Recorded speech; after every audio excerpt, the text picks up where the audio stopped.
এই মুহূর্তে সবচেয়ে বড় খবর, আপনারা জানেন যে সামনে বিধানসভা ভোট।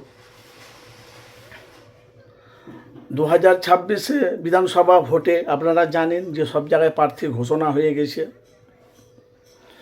মুখ্যমন্ত্রী মমতা ব্যানার্জি জেনে শুনে ক্যানিং থেকে ভাঙড়ে দাঁড় করিয়েছে নওশাদের বিরুদ্ধে। আমরা সোশ্যাল মিডিয়ায় আমরা দেখেছি যে আইএসএফের চেয়ারম্যান নওশাদ সিদ্দিকী 2025 থেকে 2021 থেকে 2025 পর্যন্ত যেভাবে মানুষের পাশে থেকে যেভাবে মানুষের হয়ে কাজ করে, তাকে চারিদিকে দেখতে পাচ্ছি নওশাদকে সবাই চাইছে। নওশাদ সিদ্দিকী যেখানে সভা করছে হাজার হাজার উপচে পড়া লক্ষ লক্ষ মানুষের ভিড়। আপনারা জানেন যে আরাবুল তৃণমূলের একটা বড় একটা এমএলএ বিধায়ক ছিলেন, তাকে বাদ দিয়ে তাকে দল থেকে বাদ দিয়ে তাকে জেল খাটিয়ে সে আরাবুল বাইরে এসেছিল। নওশাদকে প্রশ্ন করেছিল, আপনি কি আরাবুলকে নেবে? বলেছে দুর্নীতি দলের চোরের দলের আরাবুলকে আমার দলে আমি নেব না। সে ভিডিও কিন্তু সোশ্যাল মিডিয়ায় ঘুরছে। সে আরাবুল কিন্তু এখন আইএসএফে যোগ দিয়েছে। আব্বাস সিদ্দিকী ভাইজান বলছে ওকে তবা তিল্লা করে ফুরফুরা শরীফে এসে তবা তিল্লা করে মেয়ে ঘুষে তারপরে ওকে দলে নিয়েছে, অত সহজ নয়। এখন থেকে উনি নামাজ পড়ছে ভালো। আপনাদের কাছে একটা প্রশ্ন আমার, 2026-এ বিধানসভা ভোটে যে ক্যানিং থেকে যে শওকত মোল্লাকে যে ভাঙড়ে দাঁড় করিয়েছে, আপনারা মনে হচ্ছে সহজে ছেড়ে দেবে? ভাঙড়ের প্রত্যেকটা মায়েরা প্রত্যেকটা ছেলেরা কম বেশি দেখতে পাচ্ছি সবাই কিন্তু নওশাদকে চাইছে। আর ওই ভাঙড়ের মানুষই কিন্তু শওকতকেও চাইছে। কিন্তু আমরা দেখতে পাচ্ছি আজকে কয়েকদিন ধরে ভাঙড়ে প্রতিদিনই সভা হচ্ছে। শওকত মোল্লার পাশে যেরকম মানুষের ভিড়, নওশাদ সিদ্দিকীর পাশেও সেরকম মানুষের ভিড়। সোশ্যাল মিডিয়া আমরা দেখতে পাচ্ছি তো। কিন্তু লড়াইটা কিন্তু ভাই হাড্ডাহাড্ডি লড়াই হবে।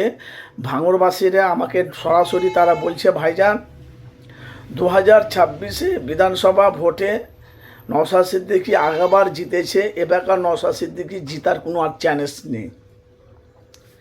কেন এর আগে আমি এই ভিডিওটা পোস্ট করেছি, আবার আপনাদের কাছে রিপ্লাই করছি।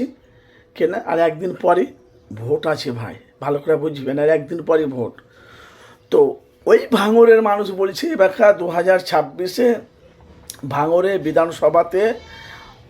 বিধানসভায় আমরা এতে পাঠাবো ফুলের মালা পরিয়ে, তার নাম হলো শওকত মোল্লা।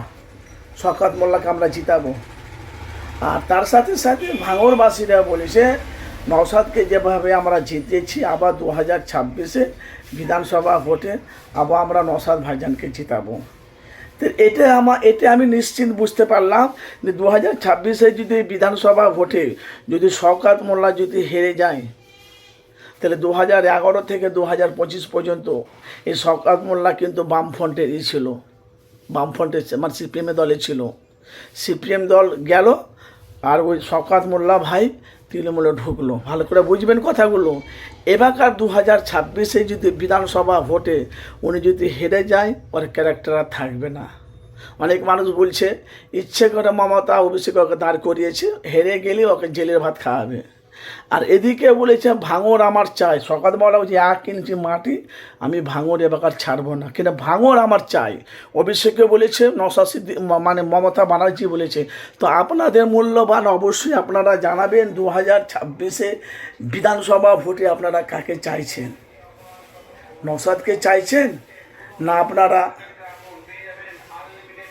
শওকত মোল্লাকে চাইছে? কেন বলছি, মমতা ব্যানার্জি পশ্চিমবাংলার চারিদিকে উন্নয়ন, নওশাদ সিদ্দিকী মাসে 1,10,000 কত টাকা তার স্যালারি পায়।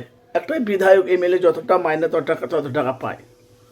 আর ওই ভাঙড়ে আনাচে কানাচে বহুত উন্নয়ন বহুত কাজ করেছে, তার নাম হলো মমতা ব্যানার্জি। এবারকার মমতা ব্যানার্জি ওই ভাঙড়ে এসে বলেছে তোমরা শওকতকে তোমরা জিতাও, প্রত্যেকটা জায়গাতে ভাঙড়ে সুন্দর একটা এলাকা করে দেব।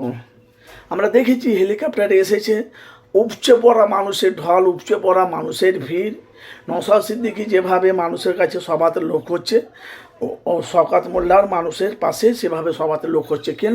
এবার 2026 বিধানসভা ভোটে ভাঙড়ের মানুষেরা বলছে যদি আমাদের যদি কলিজাকে কেটে যদি পিস পিস করে দেয়, কলিজাকে কেটে যদি আমাদের পিস পিস করে দেয়, তবু আমরা নওশাদকে ছাড়া আমরা কাউকে আর ভোট দেব না।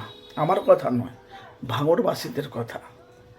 আর এদিকে ওরা বলছে 2026 আমরা শওকত মোল্লাকে আমরা জিতাবো। তো ভাই, আপনাদের মূল্যবান, আপনারা যেখান থেকে আছেন অবশ্যই, আর একদিন পরই ভোট আছে, আপনারা কাকে চাইছেন 2026 বিধানসভা ভোটে আপনারা কাকে চাইছেন? আপনারা উন্নয়ন চান না দুর্নীতি চান? এখন নওশাদ সিদ্দিকীর দিক দিয়ে অনেক রকম ষড়যন্ত্র চলছে, অনেক রকম নওশাদের সম্বন্ধে কথা বলছে, বহুত রকম সোশ্যাল মিডিয়া দেখতে আমরা জানি ভাই, রাজনীতির ময়দানে এসব উল্টাপাল্টা কথা হয় কেন জানো? গদি পাওয়ার জন্য, গদিতে বসার জন্য। এই জন্য বলছি, একটা ভুল, একটা ভোটের দাম আপনার লাখ টাকা। ভোটটা একটু জেনে শুনে দেবেন, যেন বাংলাটা যেন পরিবর্তন হয়। আপনাদের মূল্যবান আপনারা মতামত জানাবেন, আপনারা কাকে ভোট দিয়ে আপনারা জয়ী করবেন অবশ্যই আপনারা জানাবেন। কেন মা বোনেরা সবাই চাইছি, আমরা নওশাদকে ছাড়া আমরা কাউকে চিনি না। আর শওকতকে বলছে, শওকতকে আমরা এই ব্যাপারে আমরা জিতাবো, যখন জানও দিয়ে দেবো।